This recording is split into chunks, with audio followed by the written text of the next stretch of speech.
ایک دفعہ کا ذکر ہے کہ کسی گاؤں میں ایک شکاری رہتا تھا اور وہ روز شکار کر کے اپنے اور اپنے بچوں کا پیٹ پالتا۔ ایک مرتبہ ایسا ہوا کہ شکاری جب شکار کرنے جنگل کی طرف گیا تو اسے آسمان میں ایک بہت ہی خوبصورت اور نایاب چڑیا اڑتی نظر آئی۔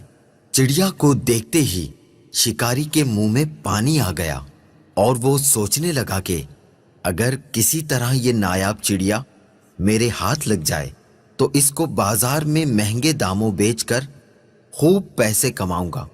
یہ سوچتے ہی شکاری نے بڑی چالاکی اور ہوشیاری سے شکار کے لیے جب اپنا جال بچھایا تو اس میں وہ خوبصورت چڑیا پھنس گئی۔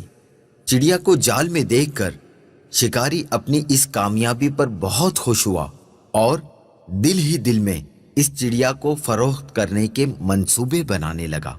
چڑیا جال سے باہر نکلنے کے لیے خوب پھڑپھڑانے لگی، لیکن جب چڑیا کی ساری کوششیں ناکام ہو گئیں اور اسے جال سے آزاد ہونے کی کوئی صورت نظر نہ آئی تو اس نے مایوس ہونے کے بجائے بڑے اطمینان سے شکاری کی طرف دیکھا اور کہنے لگی، اے عقل مند اور بھلے انسان، ذرا میری بات تو سنو۔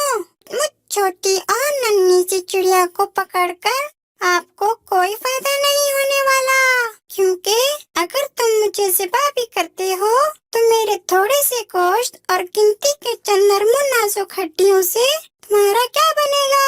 اور اگر تم مجھے بازار میں فروخت بھی کرتے ہو تو تمہیں کتنا ملے گا؟ لیکن اگر تم میری بات مانو اور مجھے اس قید سے آزاد کر دو، میں تمہیں اس کے بدلے 3 ایسی قیمتی اور انمول نصیحتیں کروں گی جو ہمیشہ تمہارے کام آئیں گی۔ ان میں سے پہلی نصیحت تو میں تمہارے ہاتھ پر بیٹھ کر کروں گی، اور وہ نصیحت ایسی ہوگی جسے سن کر تمہارا خون خوشی سے اور بڑھ جائے گا۔ اور دوسری نصیحت دیوار پر بیٹھ کے کروں گی جو بہت ہی اعلیٰ اور کارآمد ہوگی۔ اس کے بعد تیسری اور آخری نصیحت درخت کی شاخ پر بیٹھ کر کروں گی۔ اس لیے اب تمہاری عقل مندی کا یہی تقاضا ہے کہ تم مجھے آزاد کر دو اور میری ان تینوں نصیحتوں پر عمل کر کے دنیا میں بڑا نام کماؤ۔ شکاری نے چڑیا کی یہ پیشکش سن کر تھوڑی دیر سوچنے اور غور کرنے کے بعد اس کی بات مانتے ہوئے جال کی رسی کھول دی۔ رسی کھلتے ہی چڑیا اڑ کر شکاری کے ہاتھ پر آ بیٹھی۔ پہلی نصیحت کرتے ہوئے کہنے لگی، کسی بھی ناممکن بات پر کبھی یقین نہ کرنا، چاہے کوئی بھی کہے۔ یہ کہہ کر چڑیا اپنے وعدے کے مطابق پھر سے اڑی اور دیوار پر جا بیٹھی۔ وہیں سے دوسری نصیحت کرنے لگی، گزری ہوئی کسی بھی بات کا غم کبھی نہ کرنا۔ میرے اس چھوٹے سے وجود میں 10 درہم کا ایک ایسا قیمتی موتی ہے جس کی مثال پوری دنیا میں کہیں نہیں، اور اس مہنگے موتی کو پا کر تم اور تمہارے گھر والے خوب عیش و عشرت سے زندگی گزار سکتے تھے، مگر تمہاری قسمت پر افسوس، تم نے مجھے آزاد کر کے یہ بے مثال موتی اپنے ہاتھوں سے کھو دیا۔ اتنا سننا ہی تھا کہ شکاری زور زور سے اس طرح رونے اور چلانے لگا جیسے اس کا کوئی اپنا قریبی رشتہ دار مر گیا ہو۔ روتے روتے بار بار ٹھنڈی آہیں بھرتا اور کہتا، ہائے ہائے، میں تو لٹ گیا، برباد ہو گیا۔ ارے مجھ بے وقوف نے یہ کیا کر دیا، ہاتھ آئے خزانے کو کھو دیا، ایسی نادر چڑیا کو کیوں آزاد کر دیا۔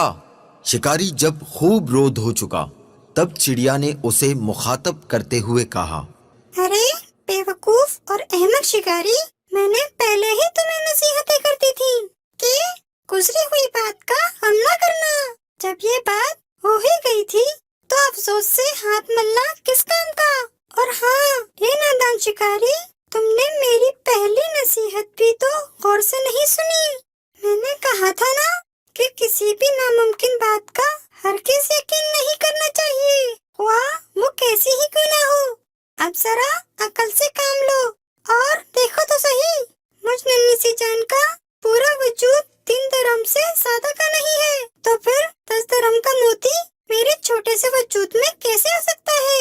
بے شک کہتی تو تم ٹھیک ہی ہو، اے ننھی منی سی چڑیا، وہ تیسری نصیحت تو بتاتی جاؤ۔ ارے بھائی، تم نے میری پہلی 2 نصیحتوں پر کون سا عمل کر لیا جو مجھ سے تیسری نصیحت بھی سننا چاہتے ہو؟ وہ قیمتی نصیحت تم جیسے نادان انسان کے لیے نہیں ہے۔ یہ کہتے ہی وہ چڑیا پھر سے اڑ گئی اور شکاری اس کو دیکھتا ہی رہ گیا۔